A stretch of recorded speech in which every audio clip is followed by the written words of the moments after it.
Bem, eu já disse para vocês então que os 3 donatários das capitanias, primeira do Maranhão, segunda do Maranhão e do Rio Grande, que eram Fernão Álvares de Andrade, João de Barros e Aires da Cunha, se uniram numa empreitada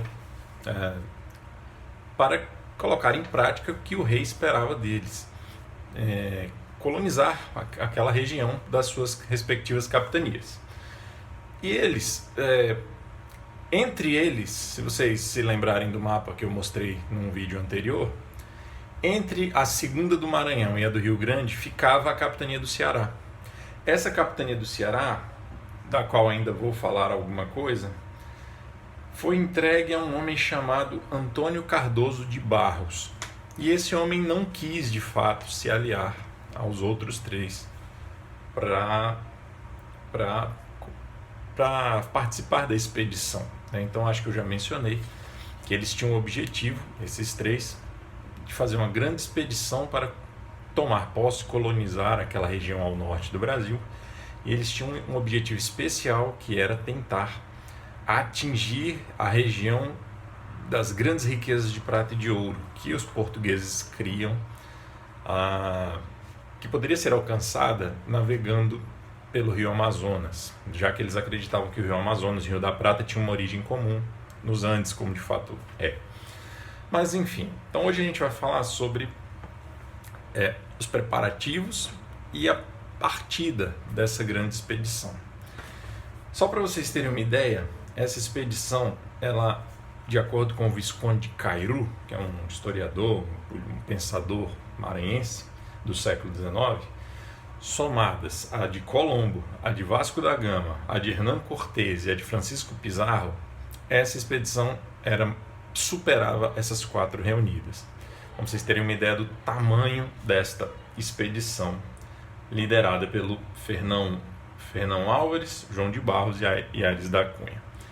O Aires da Cunha, como navegador experimentado que era, vai ser o comandante dessa expedição, e o João de Barros e o Fernão Álvares vão ficar na corte, até porque as atribuições, as funções que eles desempenhavam ali eram muito importantes e eles não poderiam abandoná-las.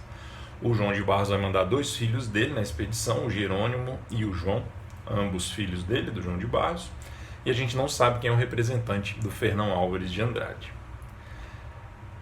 Essa expedição contava com 900 soldados, 600 colonos e 120 cavalos. Isso nos revela algumas coisas. Primeiro, 900 soldados e 600 colonos significa claramente que essa expedição tinha um caráter muito mais militar do que colonizador propriamente.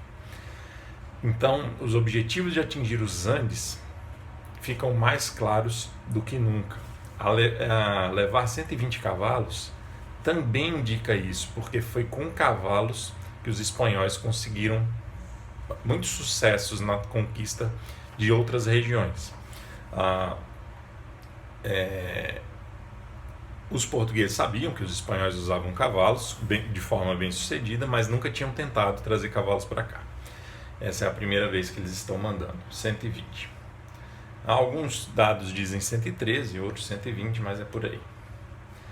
Bem, eram 5 naus e 5 caravelas, ou seja, 10 grandes embarcações, o que, em número de embarcações, só perde para a expedição do Pedro Álvares Cabral, que passou pelo Brasil de forma secundária, intencionalmente ou não. Ele passou aqui em direção às Índias. Então, a gente pode dizer que, para o Brasil especificamente, essa é a maior expedição que já foi feita.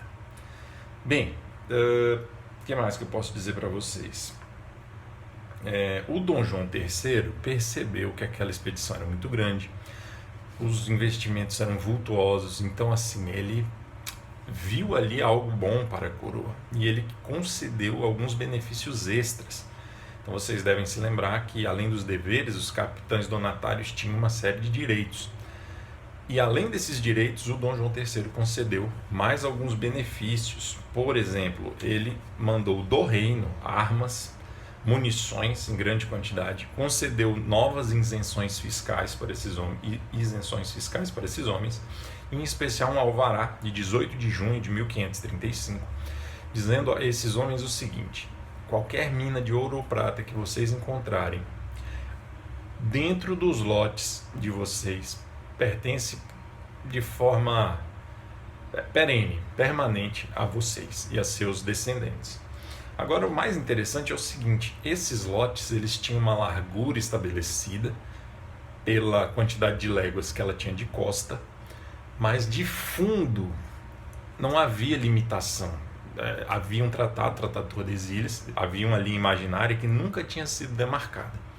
De maneira que esse alvará dizia que em qualquer altura da profundidade do território, se fossem encontradas minas de ouro ou prata, pertenceriam àqueles homens. Isso é um grande incentivo para eles.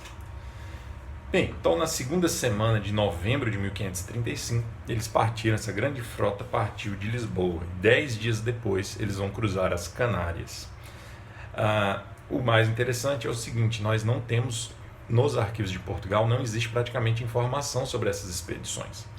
Mas havia um embaixador espanhol em Lisboa, deixa eu ver se eu tenho o nome dele aqui, acho que não.